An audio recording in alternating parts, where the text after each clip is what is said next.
My girlfriend and her mom and dad said I was a bad match and called off our engagement party because she wants another man. They said they didn't want to see me in their family, so I said okay and texted my parents to cancel the huge contract they made for their business expansion. The next day, my phone exploded with their messages. Hey everyone, my name is Tyler Harrison, and I'm 26 years old. Up until recently, life had been pretty damn good to me. My father, Benjamin Harrison, owns Harrison Construction and Development, which is one of the biggest general contracting companies in our metro area. We're talking about major commercial projects here: shopping centers, office complexes, government contracts, the kind of work that brings in serious money. The company pulls in about $45 million a year in revenue. Now, before you roll your eyes and think, oh great, another spoiled rich kid story, let me stop you right there. My dad made absolutely sure that I earned everything I ever got from this family. I started working construction sites when I was just 15 years old, doing real work, not some cushy office job where I could hide behind my last name. I spent my summers hauling materials around job sites, learning different trades, and getting my hands genuinely dirty. I worked alongside guys who had been doing this kind of work for decades, men who didn't care whose son I was if I couldn't pull my weight. After I finished college, I studied project management because my dad insisted that I understand both sides of the business, the manual labor and the administrative side. I worked my way up through every single department in the company. Estimating, project coordination, client relations, you name it, I did it. For 5 solid years, I proved myself in every role before my dad finally made me vice president of operations. I earned every dollar of my salary and bonuses through genuine hard work and competence. Everyone in the company knows that I didn't get my position because of my last name. I earned the respect of our crews and our clients through consistent performance and dedication. My dad always taught me that respect is something you earn, not something you inherit.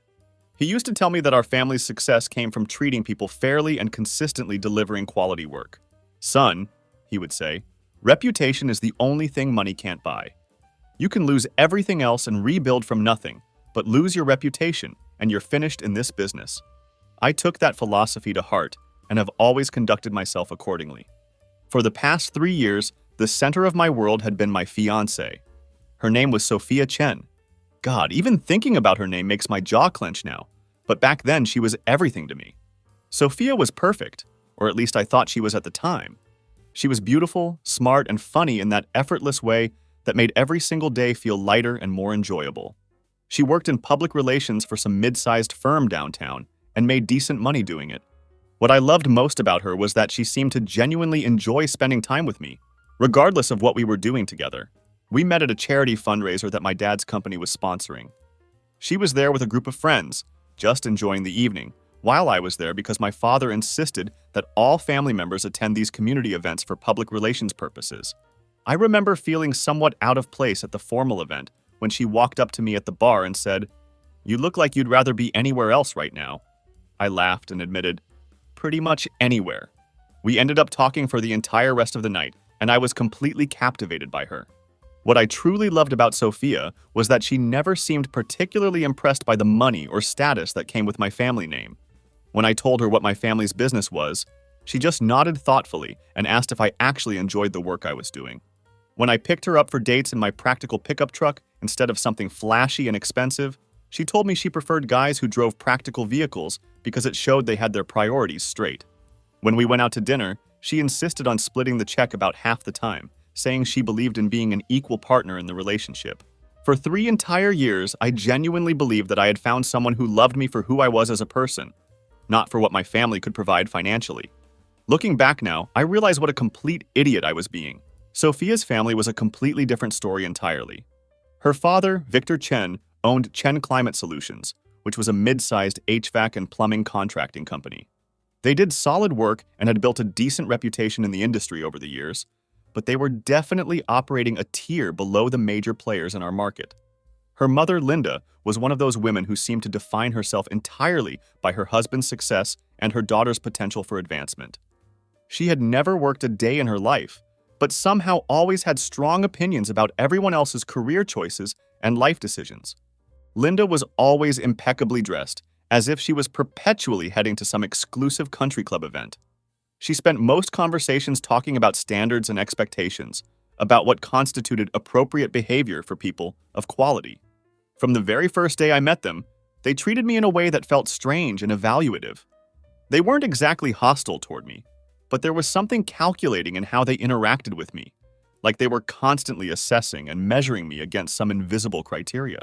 They would ask detailed questions about my long-term goals and my vision for the future. They made frequent comments about Sophia's potential and how critically important it was for her to be with someone who could provide properly for a woman of her caliber and upbringing. At the time, I genuinely thought they were just being protective parents who wanted the best for their daughter. Now I realize they were essentially interviewing me for a position I didn't even know I was applying for. About 8 months ago, things started getting distinctly strange with Sophia's family.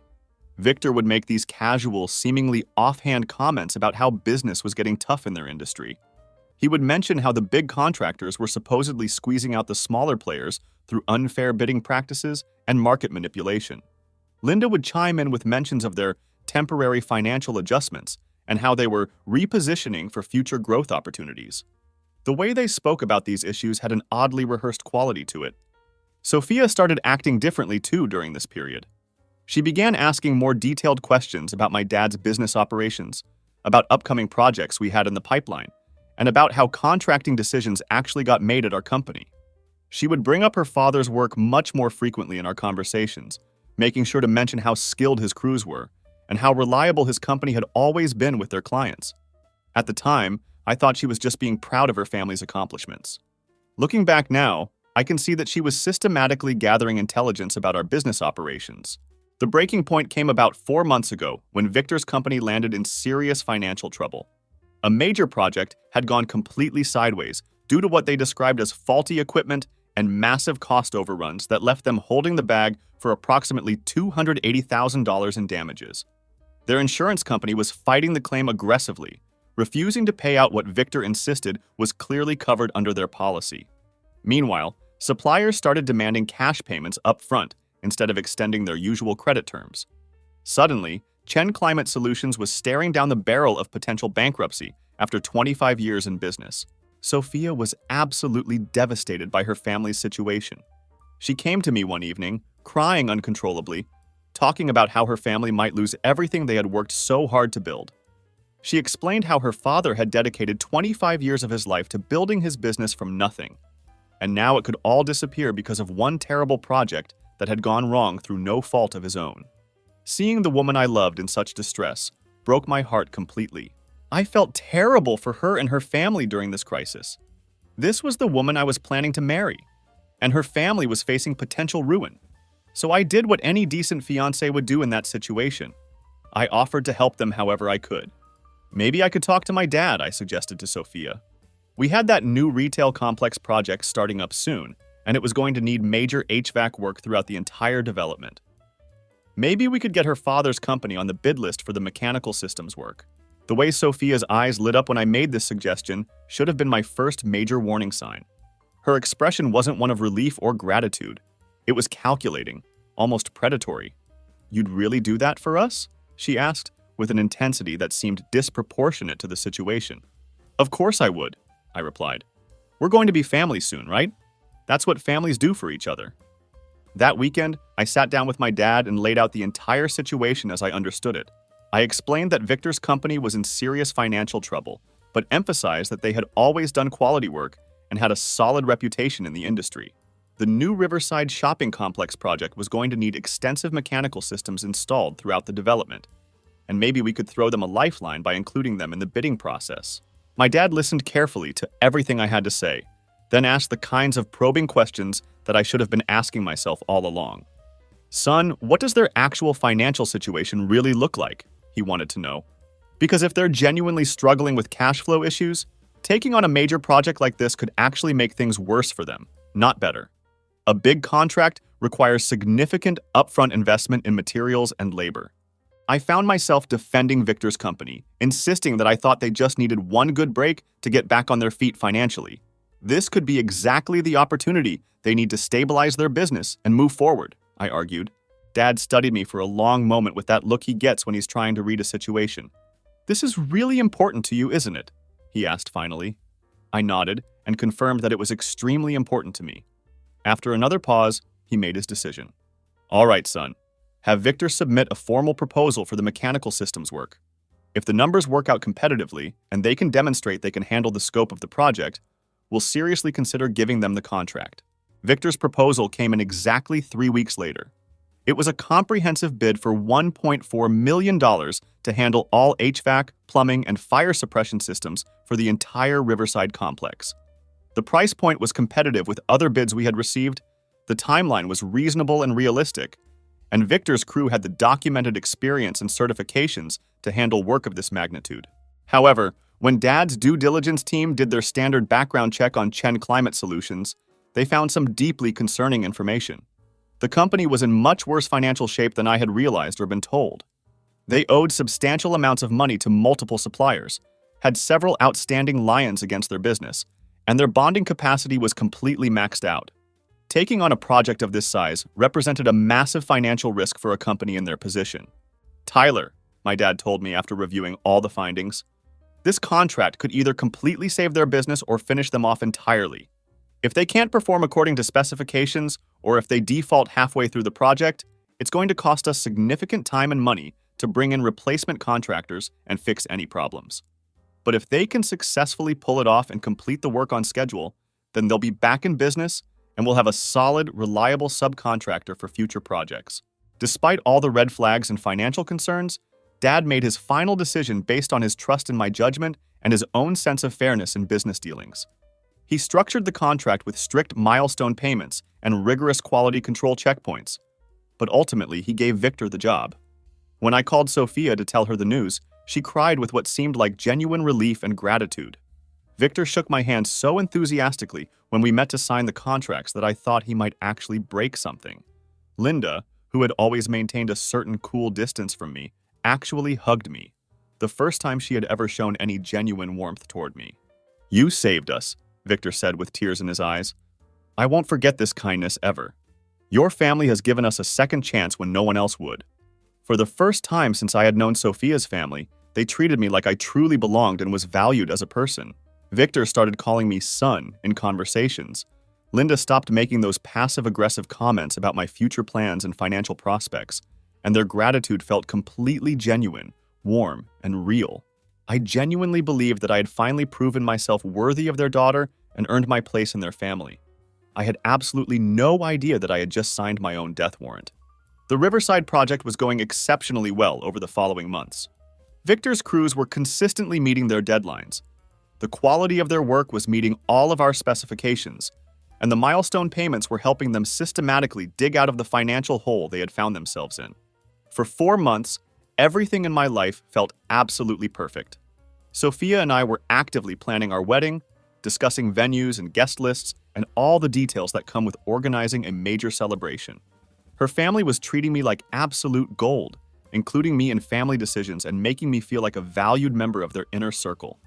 Even my dad was genuinely impressed with how well the partnership was working out and mentioned several times that he was considering Chen Climate Solutions for future projects.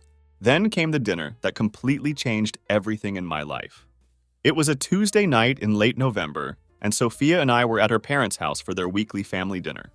This had become a cherished tradition that they had insisted on once Victor's business started recovering financially, a way for the family to stay connected and discuss important matters together.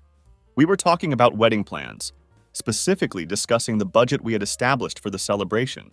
Sophia and I had spent considerable time discussing our finances and had agreed on what we considered a reasonable budget of around $40,000 for approximately 120 guests. It would be a nice celebration without being extravagant or putting unnecessary financial strain on either of our families. Her parents had been consistently pushing for something bigger and more elaborate than what we had planned, suggesting additional expenses and upgrades that would significantly increase the cost. However, Sophia and I had held firm on what we could comfortably afford without going into debt or compromising our future financial security. That's when Linda dropped her bombshell comment that would change everything. "Actually, Tyler, we've been thinking about this quite a bit," she said, setting down her fork and looking at me with a serious expression. "A man in your position, with your family standing in the community, well, $40,000 seems rather modest for someone of your stature, doesn't it?" I looked up from my plate, genuinely confused by her comment. "What do you mean?" I asked. not understanding where this conversation was suddenly heading. Well, you're a Harrison, she continued with a tone that was becoming increasingly condescending. Your father's company is one of the most successful contracting firms in the entire region. People will be watching this wedding, judging what it says about your family's values and priorities. The wedding should reflect that status and position in the community. Victor nodded along enthusiastically with his wife's assessment. What Linda is trying to say is that this wedding represents an opportunity to make a real statement, he added. It's a chance to show people what the Harrison family truly represents, what kind of standards you maintain. The Harrison family? I repeated, feeling increasingly uncomfortable with the direction this conversation was taking. This is Sophia's and my wedding. We're the ones paying for it ourselves with our own money. That's when Linda laughed, and it wasn't a nice laugh at all. It was a condescending, dismissive sound that made my skin crawl and immediately put me on edge. Oh, Tyler, don't be so small-minded about this, she said with barely concealed disdain. You can't possibly expect Sophia to have some budget wedding when she's marrying into one of the most prominent families in the city. It would send completely the wrong message about what kind of life you're capable of providing for her. Prominent families? I was starting to get genuinely annoyed by their presumptions. Linda, we're contractors, not royalty. We build things for a living. Victor leaned forward across the table, and I could see something cold and calculating in his eyes that I had never noticed before.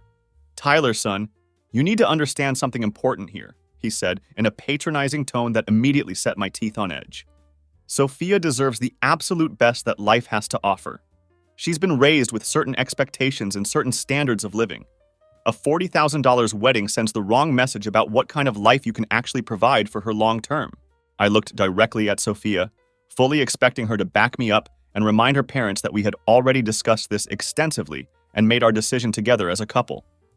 Instead, she was avoiding my eyes completely and fidgeting nervously with her napkin. Sophia, I said firmly, tell them what we agreed on. She finally looked up at me then, and what I saw in her face made my blood turn to ice. It wasn't love or support or partnership that I saw there. It was cold calculation, like she was weighing her options and deciding which side would benefit her more. Maybe they have a point, Tyler, she said quietly, but with unmistakable conviction. I mean, we want to start our marriage off on the right foot, don't we? We want to make a good impression on the people who matter. A good impression on who? I asked, feeling like the ground was shifting beneath my feet. Linda jumped back into the conversation with renewed enthusiasm. On your father's clients and business partners, obviously. Everyone who matters in this community and industry. Tyler, surely you understand that image is absolutely everything in business. People judge you based on how you present yourself and your family. Image? I was getting angry now, my voice rising despite my efforts to stay calm. You want me to spend $80,000 or more on one single night just to maintain some kind of image? It's not about one night, Victor said, his voice taking on an even more patronizing tone. It's about establishing your position in the community and showing people that you're serious about success and maintaining proper standards. That's when I realized what was actually happening here. They weren't really talking about the wedding at all. They were talking about me, about what I represented to them, and about what they thought they could extract from my family's success. Let me get this straight, I said slowly, trying to process what I was hearing. You think I should spend twice what Sophia and I agreed on for our wedding because of what other people might think about our choices? Linda's carefully maintained mask slipped just a little bit, revealing something ugly underneath. Tyler, Sophia has been incredibly patient with you and your practical approach to things, she said with barely concealed contempt. She's accepted your practical approach to life up until now, but she deserves so much better than just practical. She deserves something exceptional. Exceptional? I repeated, not liking where this was heading at all. The kind of life that her breeding and intelligence entitle her to, Linda continued with growing confidence. The kind of life she could easily have with someone who truly understands what she's worth and what she brings to a relationship. The room went completely dead silent. Victor was nodding along enthusiastically with his wife's words, while Sophia continued staring down at her plate, refusing to meet my eyes or defend me in any way. Then Linda delivered what she clearly intended to be the killing blow to my confidence. You're a good boy, Tyler, and you've been very helpful to our family during this difficult time, she said, with the kind of tone you'd use to pat a loyal dog. But let's be completely honest here. You're not really Sophia's equal, are you? She needs someone who can match her sophistication and social standing, someone who won't hold her back from reaching her full potential in life.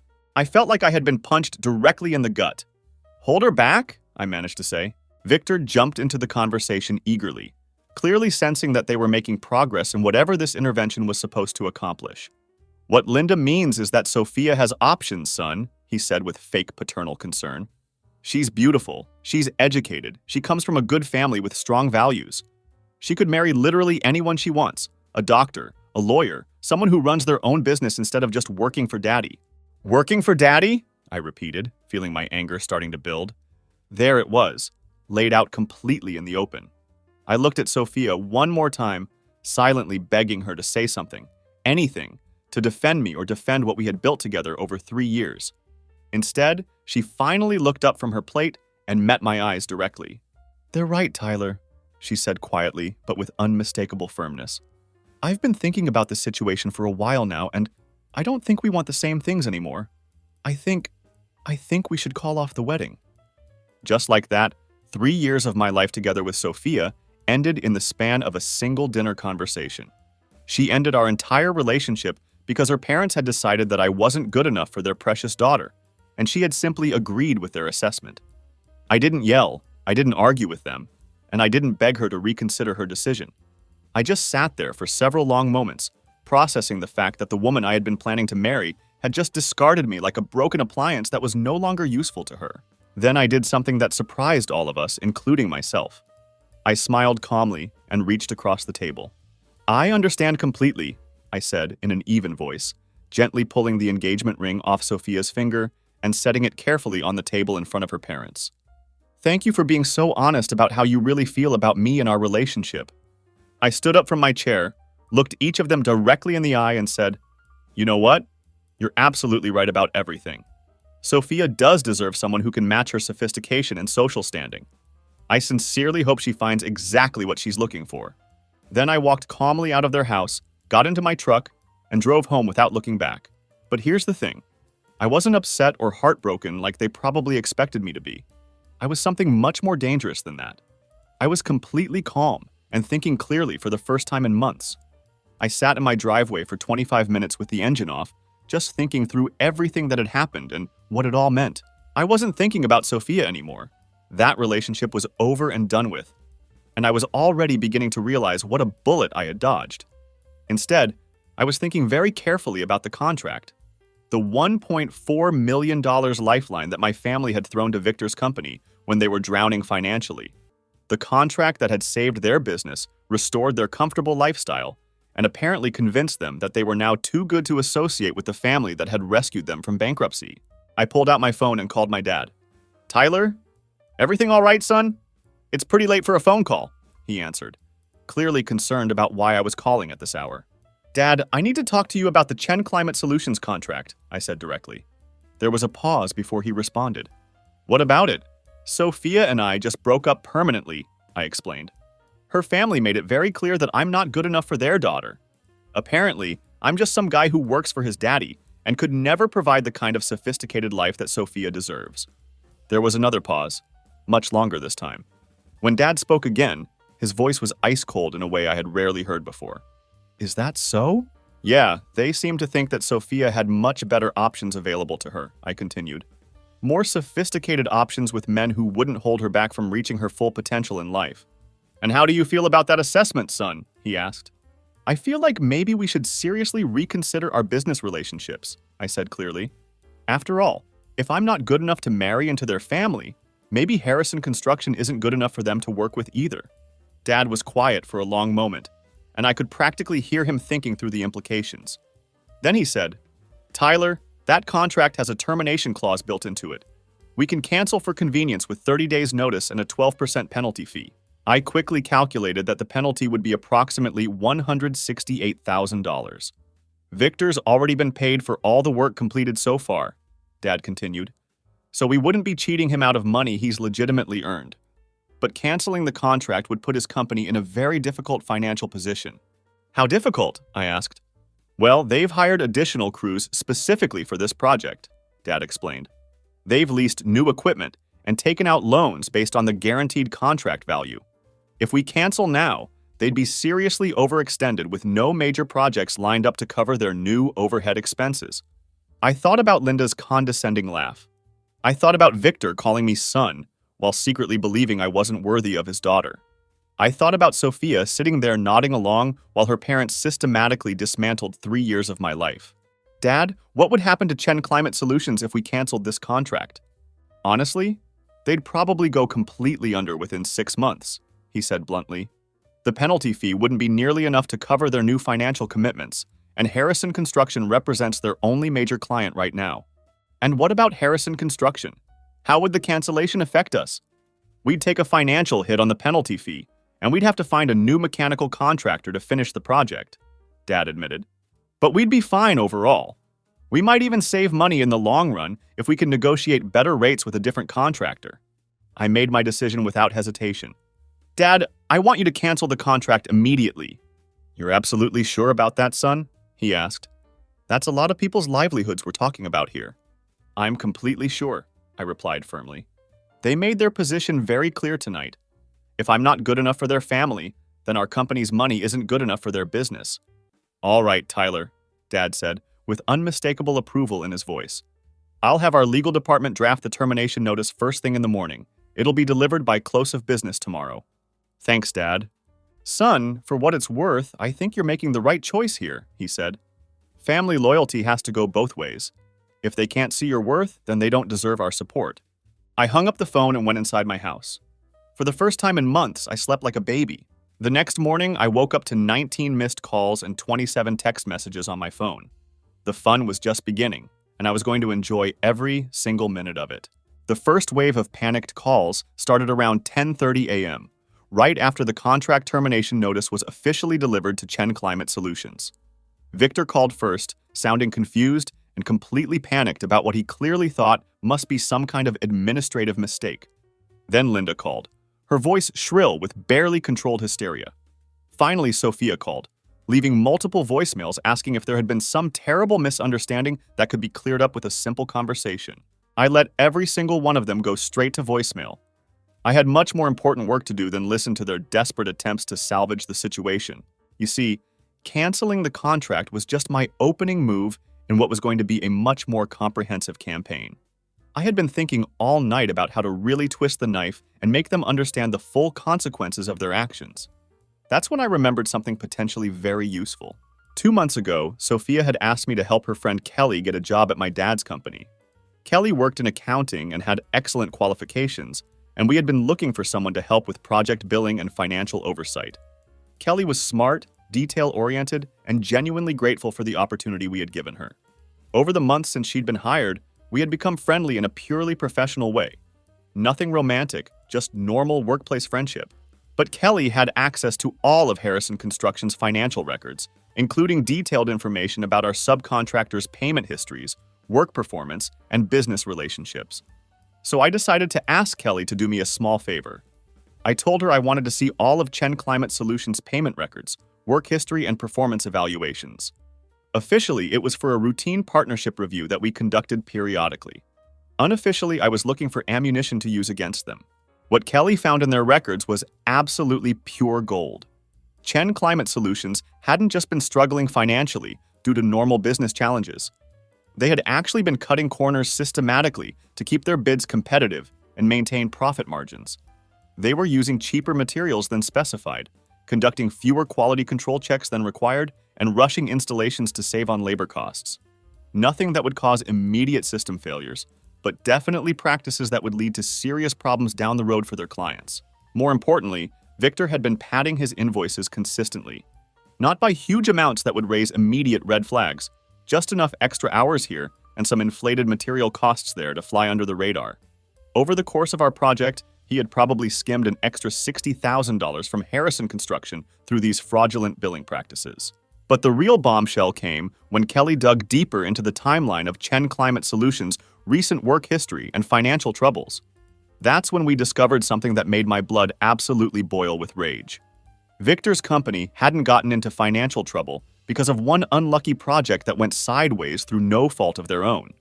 They had gotten into serious trouble because Victor had been systematically overbilling clients for years, and he had finally gotten caught by a major client who demanded a comprehensive audit.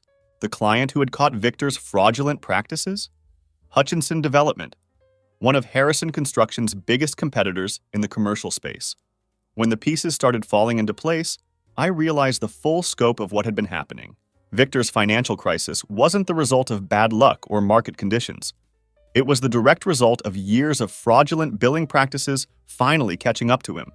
When Hutchinson Development discovered they had been systematically defrauded, they had not only sued Chen Climate Solutions for damages, but they had also made sure that word got around the industry about Victor's dishonest business practices. That's why no other major contractors would work with Chen Climate Solutions anymore. It wasn't because the market was tough or because bigger companies were squeezing out smaller players. It was because Victor had developed a reputation for cheating his clients, and word had spread throughout the industry about his fraudulent practices. But here's the really sick part that made me realize just how calculated and manipulative this entire situation had been. Kelly found a series of emails between Victor and Sophia dating back over a year, long before their supposed financial crisis had even begun. These emails were discussing Harrison Construction as a potential business opportunity and strategizing about how to leverage our personal relationship to secure lucrative work contracts. Sophia hadn't fallen in love with me, and then her family coincidentally gotten into financial trouble that required my help.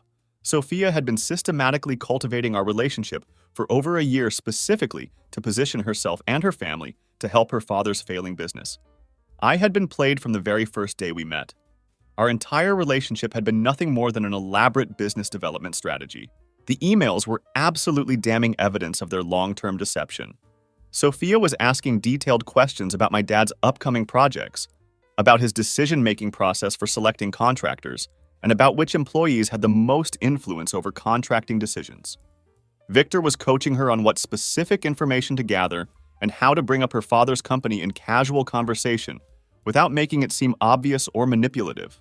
But the worst email was from just 3 weeks ago, right around the time their financial situation was stabilizing thanks to our contract. Sophia had written to her father, "Tyler's completely wrapped around my finger at this point. After we get married and I have real influence within the Harrison family, we can position Chen Climate Solutions as their exclusive mechanical contractor for all future projects. Multi-year deals, premium rates, guaranteed work, the whole package. This investment in our relationship will pay off handsomely for decades to come. Investment in our relationship." That's all I had ever been to her. A long-term financial investment that was expected to pay dividends for her family's business. But wait, because it actually gets even worse than that. Kelly found one more piece of information that made everything click into place with perfect, horrible clarity. Chen Climate Solutions had received a significant cash infusion 2 months ago, right around the time that Sophia had started talking seriously about marriage timelines and pressing for us to set a firm wedding date.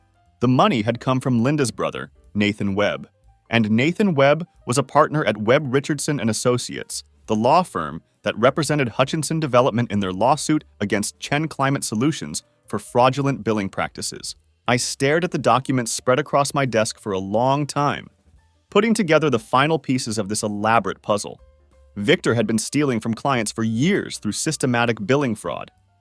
When Hutchinson Development finally caught him red-handed, they sued him for damages and made sure word spread throughout the industry about his dishonest practices, effectively blacklisting him from working with any major contractors.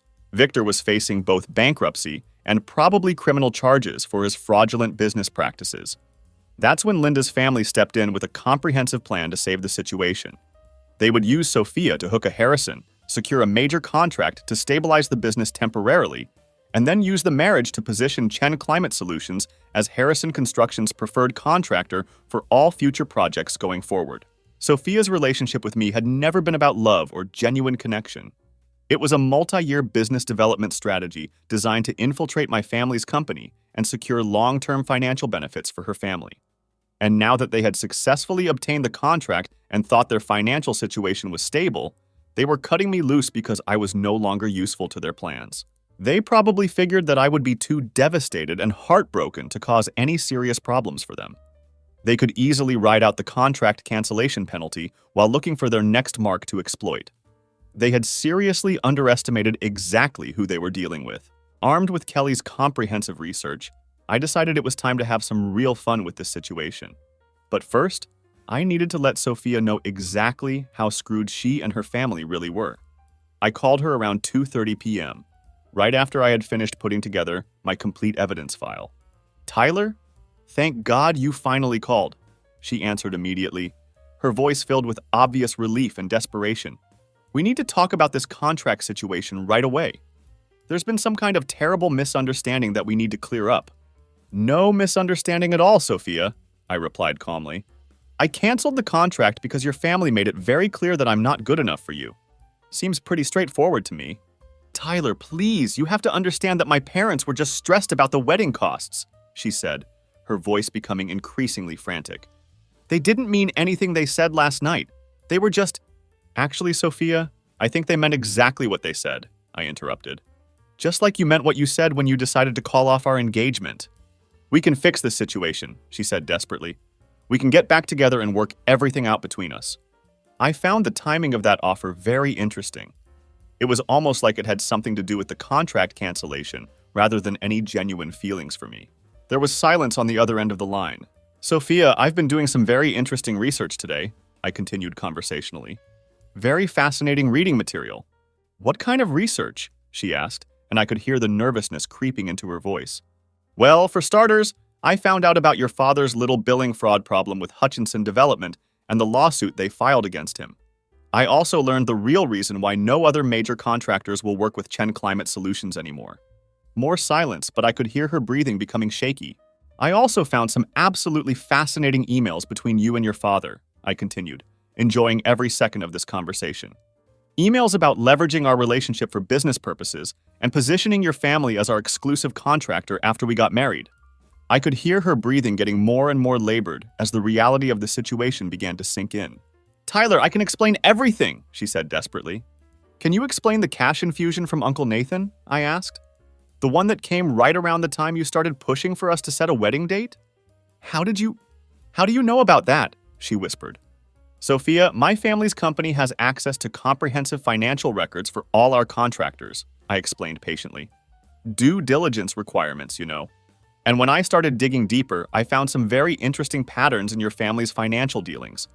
"Tyler, please, you don't understand the whole situation," she pleaded. "I understand perfectly," I said with complete calm. "Your father's been stealing from clients for years through fraudulent billing practices. When he finally got caught, your family cooked up an elaborate plan to use me as your financial lifeline. 3 years of my life, Sophia. 3 years of thinking you actually loved me, when really I was just a mark in your family's long-term con game." She started crying then, but I wasn't even close to being done with her. "But here's the really beautiful part, Sophia," I continued. "Canceling our contract isn't just going to put your father's business under. It's going to trigger a full audit of Chen Climate Solutions' billing practices, because when a major contractor suddenly terminates a relationship with a subcontractor, other clients start asking very pointed questions about why." "What do you mean?" she asked through her tears. "I mean, I've already made some calls this afternoon," I explained. "I've shared some information about your father's creative billing methods with a few key industry contacts. Word travels very fast in our business, Sophia." "Tyler, you can't do this to us," she said desperately. "My family will lose everything we have." "Your family tried to steal everything from my family," I replied coldly. "The only difference is that we're much better at this game than you are." I hung up and immediately called our insurance agent, because if Chen Climate Solutions was about to implode completely, I wanted to make absolutely sure that Harrison Construction was fully protected from any potential legal fallout that might result from their business collapse. The next few days were absolutely beautiful to watch unfold. Word started spreading rapidly throughout the industry about Chen Climate Solutions' billing fraud problems and their sudden contract termination with Harrison Construction. Other clients began reviewing their own billing records from Victor's company, systematically finding discrepancies and demanding detailed explanations for suspicious charges. The state licensing board opened an official investigation into their business practices after receiving multiple complaints from defrauded clients. The IRS started asking very pointed questions about unreported income and potential tax evasion related to their fraudulent billing schemes. Victor's bonding company, which provides the insurance that contractors need to work on major projects, pulled his license entirely after learning about the fraud investigation. By the end of the week, Chen Climate Solutions was completely finished as a business entity. Not just our current contract was terminated. The entire company was done forever. But I wasn't satisfied yet with the level of destruction I had achieved. Linda and Sophia still thought they could somehow smooth talk their way out of this situation and find a solution that would benefit everyone involved. They kept calling and leaving increasingly desperate messages about working things out and finding a compromise that would work for all parties.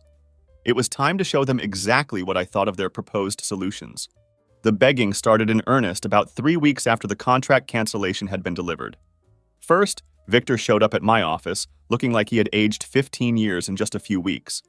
He was disheveled, desperate, and completely unhinged when he started making a scene in our lobby, demanding to see me and shouting about how I was destroying his family.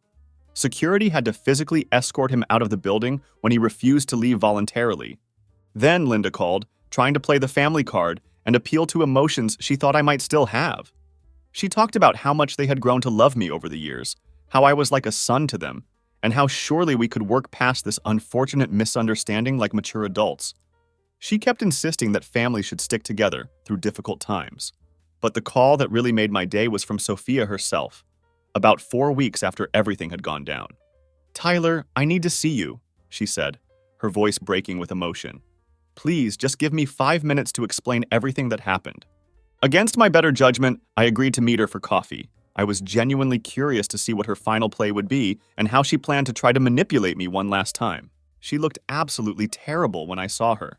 Her hair was unwashed, her clothes were wrinkled and ill-fitting, and she had dark circles under her eyes that spoke of weeks without proper sleep. This wasn't the polished, sophisticated princess who had dumped me for not being good enough for her elevated standards. "Tyler, I'm sorry," she said immediately, tears already streaming down her face. "I'm so sorry for everything that happened. I never meant for things to go this far." "Which things, Sophia?" I asked with genuine curiosity. "The 3-year con job you ran on me, or getting caught doing it?" "It wasn't a con job," she insisted desperately. "I really did love you. I still do love you." "You loved what I could provide for your family," I corrected. "There's a significant difference between those two things." She started crying harder, but I felt absolutely nothing for her distress. "My family is completely destroyed, Tyler," she sobbed. "My father's facing serious criminal charges. My mother's having a complete mental breakdown. We're going to lose our house and everything we've worked for." "That's very unfortunate," I said, without any emotion whatsoever. "How can you be so cold about this?" she asked, looking at me like I was a stranger. "This is my family we're talking about." "Sophia, 4 weeks ago your family told me I wasn't good enough to be part of it," I reminded her. "You agreed with them completely. So why would I care what happens to them now?" "Because somewhere inside you're still the good man I fell in love with," she said desperately. I almost laughed out loud at that. "The good man you were planning to use as your family's personal ATM for the next 30 years? I asked. That wasn't the plan," she stammered. "It was exactly the plan," I said firmly. "I've seen all the emails, Sophia. I know about Uncle Nathan's money, the Hutchinson lawsuit, all of it." She stared at me, finally realizing how completely exposed and vulnerable they all were.